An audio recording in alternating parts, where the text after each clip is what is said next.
What's going on, everybody? 404 here, back to give you yet one more StarCraft 2 commentary. Looks like this time we have EmpireKas spawning as the yellow Terran down here at the bottom left-hand corner, and NightEnD, the red Protoss player, spawning at the north east end of this map. And I say this map because I don't know what it is. I don't know what it's called actually. This is the ESL map. It is from the ESL series, and looking for replays. This one was really highly ranked. And I haven't ever seen this map before. It had a name. It had the Agira Valley, but that's not this map. It must be like a. I mean, it's not even close to being the same, so I can't even say it's modified or anything like that. It's just a completely different map, completely new. Looks like the main base leads down into a small choke here. I don't know if that can be walled off with a couple pylons or not. Down to yet a somewhat larger ramp here. So it looks like you might be able to start a wall down here and obtain a very fast natural there. And it looks like these rocks lead through a small choke to another base with even a larger ramp there. So that'd be kind of hard to wall this off as early game, but late game, not at all. If you're Protoss, you could put a pylon here with a cannon, defend these rocks fairly easily, and go for that fast expansion. So we'll have to see if that's what NightEnD decides to do. Anybody's guess is as good as mine. The gold down here, only 5 mineral patches on that gold. Normal 2 gas, they're not rich. These aren't rich either. There is 8 mineral patches there. This one there are only 7 regular gas there as well. So one single watchtower in the middle will control, or shouldn't come into effect on this particular matchup in these spawn positions. But yeah, I'm excited about this map because I like change. I don't like to, Zelnaga Caverns, Metalopolis, Shattered Temple. Sure, epic games happen on there, but epic games can happen on these other maps too. It does look like this Marine there for NightEnD able to kill that scouting probe of EmpireKas, and as soon as he leaves, he does go ahead and drop that tech lab down. Shouldn't be a huge surprise though. For Kos, you see this gas mine in here, and obviously gas doesn't come into effect unless there is a tech lab, or I guess he could have went for a reactor. That'd be kind of silly. Does look like Marauder's slow, and Marauders are going to be coming out of there. Let's pull up this fancy nameplate thingy here, so I can see exactly what's going on. So it does look like a 2-rack, kind of a later 2-rack. It's not some kind of super fast build rather. These neither one of these players are playing in the dark. They both know exactly what's going on. They both know where each other are. Very standard. One Zealot and Stark are going to be coming out for Kos here. Still mining only on 1 gas, as his second gateway is going to be coming up. Might go for a 2-gate expand, 3-gate expand, something like that. I would suspect both players expand.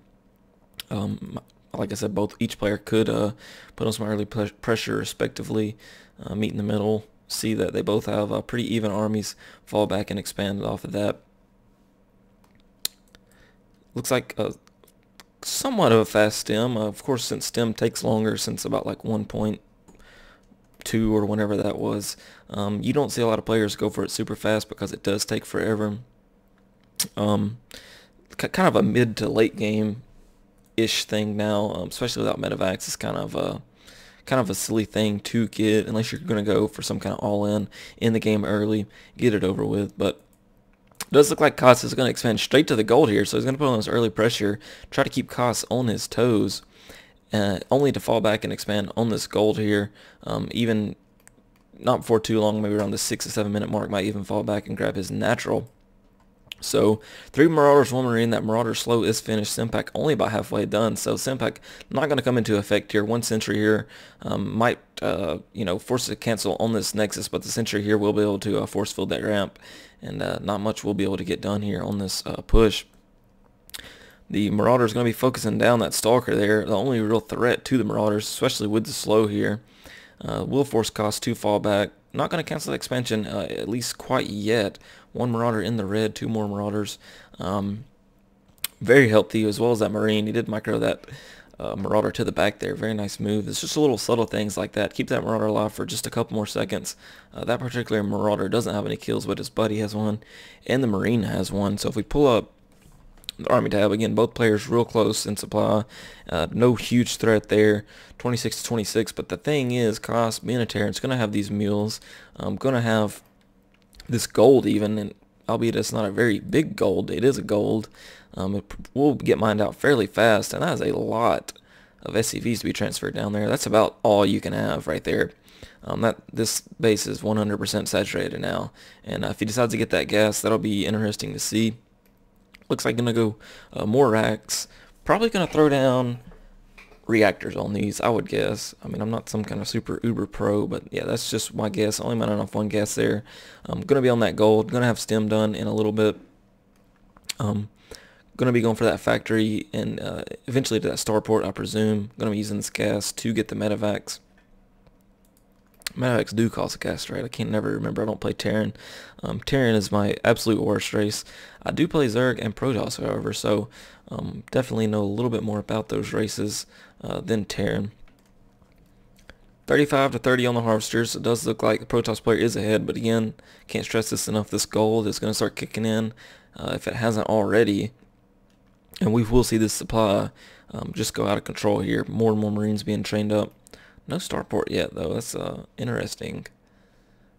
Looks like stim pack. Yep, there's a starport. It's going down somewhere. Must have just missed it. There it is. Stim pack is done. Again, concussive shell has been done. Not going to go for that combat shield. That's interesting. No gas still down here at the gold for Kas, or for what's his name? Yeah, Kas. Up here for the Protoss player, looks like just going Colossus, 3-gate Colossus. Did that scan see that? Probably. We'll say probably saw that. Saw a Chrono Boost going off over here. Had to be something. As well as robotic facility. Churning out whatever it's churning out. He knows it's probably not going to be... Well, I guess I say that could take that back. He very well could go for Marauders. I mean, Immortals, because he did see so many Marauders early on. But with this observer scouting in over here, pretty sure he saw all, yeah, 3 racks at least. And he knows exactly that it's going to be very Marine heavy. Those Colossus will just chew through all those Marines, and there really isn't anything that EmpireKas can do about it unless he starts getting out those Vikings. But Viking production actually has started, and it looks like he's building another starport because he's going to have to absolutely have medevacs. This kind of army with the Colossus shooting away at him, stem will just, these things will just like basically melt. It's like throwing butter in a frying pan. They're gone. There's nothing you can do. However, though, Kas has expanded for a 3rd time here. I don't know why NightEnD isn't doing something about this.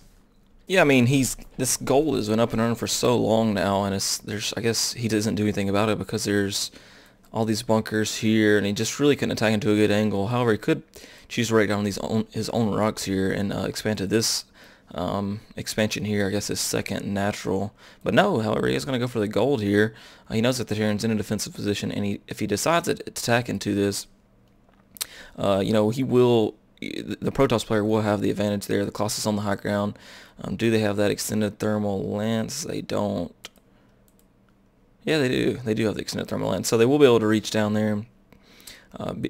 Very easily to defend this. Somewhat of an arrow choke. I mean, kind of get a flank here, but with the force fields, I mean, it could make it narrow very fast here. So the gold coming up for NightEnD here. Like I said, very late. This observer is just patrolling, checking out things. Knows exactly what's going on. Knows what he's up against.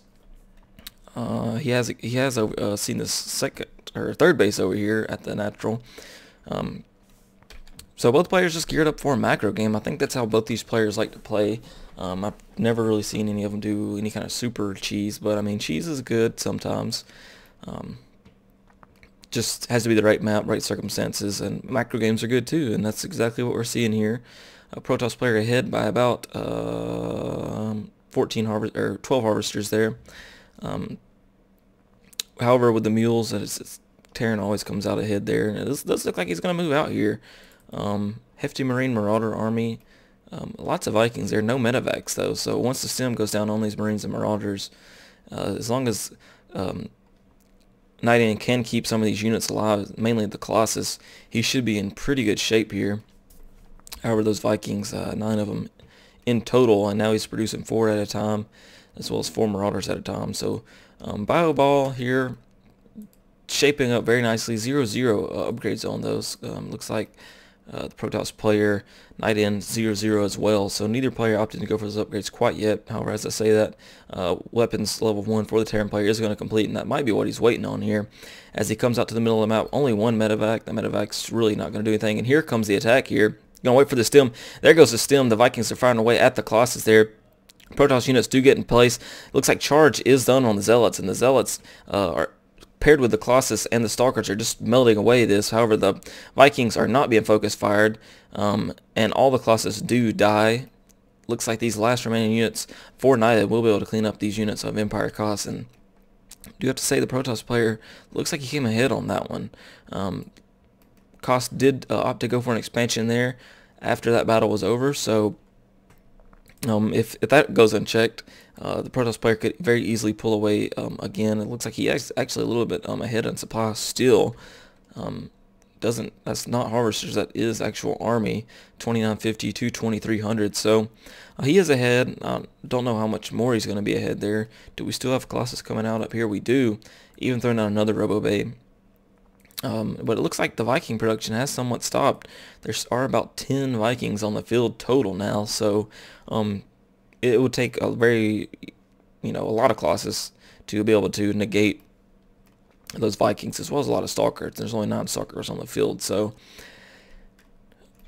macro game it is, says both players. Small exchange there, pretty even, but like I said, I think NightEnD came out a little bit ahead, and it looks like the small army here is going to attack again. That's like nothing right there.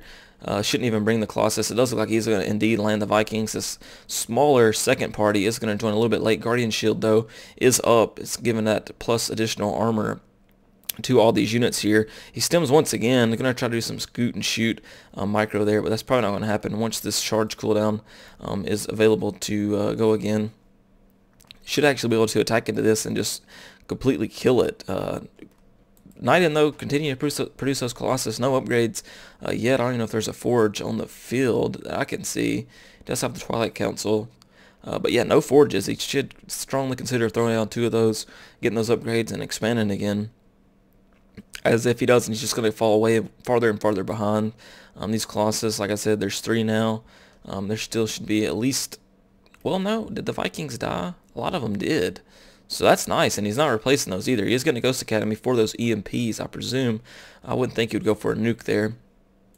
But now there are a total of about 7 medevacs, which is just going to be wonderful. But again, he should probably start switching into more Viking production if he does scout this. A total of 4 Colossus now. They are being double trained. Expansion here at the second natural, or second, third natural, whatever. 4th base is coming up for NightEnD. Looks like his main is withering up. Only a couple hundred left there. Actually, quite a few left here. For Cost, it is probably because he did expand so many times, and they do have relatively low. I mean, usually on 4 base you only have about 60 harvesters, at least 60 to 80, and they're both on about 50. But Cost, again, with those mules, it's not huge that he gets that many units there, or miners there rather. Looks like we are switching into some Templar Archive. Maybe we're going to get some High Templars or Archons. I have actually seen Protoss players such as White Raw go very Archon heavy, and it's very, very strong, especially against an army like this. I don't know if there's any Ghost on the field as of yet. Yeah, 1 Ghost is on the field. Good luck on trying to find that and select it to see how much energy he has. I presume he probably has enough energy for at least 1 EMP, but we'll have to see here. 1 Stem Marine does come here. Checks this base out. Looks like Koss does know that he is on even basis now. His gold is actually completely mined up here, so getting that gold kind of early didn't really help. Again, I would have to just say the Protoss player is in the lead here. Very unfortunate that he's not going for those upgrades. Still not going for the upgrades. He is going for Blink and Sonic Storm, while weapons level 2 and armor 2 is about to finish for the Terran player. Looks like the Protoss player has game sense and senses this and is going to try to attack into this. Could be bad, could be good. Did burn 1 Guardian Shield, a really don't like this play if he does decide to attack that planetary. No, he backs out wisely. It looks like blinks into the stem Marines and Marauders. All the Vikings not being focus fire. Vikings are just going to melt away all those Colossus there. But however, the ground army for EmpireKas is being melted away too. But it does look like EmpireKas come out way ahead there. There is absolutely nothing NightEnD can do. I said he had the advantage. Obviously, I don't know what I'm talking about. I think he attacked at a weird angle there. Didn't really have an answer for those Vikings, so it just kind of snowballed down from there. It looks like Mass Zealot is coming into play here, about 20 Zealots total. But this expansion up here is doomed. This expansion's days are numbered. Not even going to waste a stem on there, it looks like. Only going to just get those Marauders shelling away at it. Completely tear it down there. The Protoss player has a lot of minerals. That's very strange. I don't know what he's actually waiting on. Again, just going for a lot of Zealots there, and very nicely done landing Vikings here. That's cool. I presume you could land a tank up there too, which would shut down this expansion. So yeah, very nicely done there. No stem though. There goes the stem. After the EMP went down, all the shields on the Zealots went down, and like I said, yeah, NightEnD, doom, nothing you can do. 200 supply basically to about 50. GG calls NightEnD. All the observers leave the game, and I'm about to leave the game. So again, thank you guys for watching, and look out for more games from me.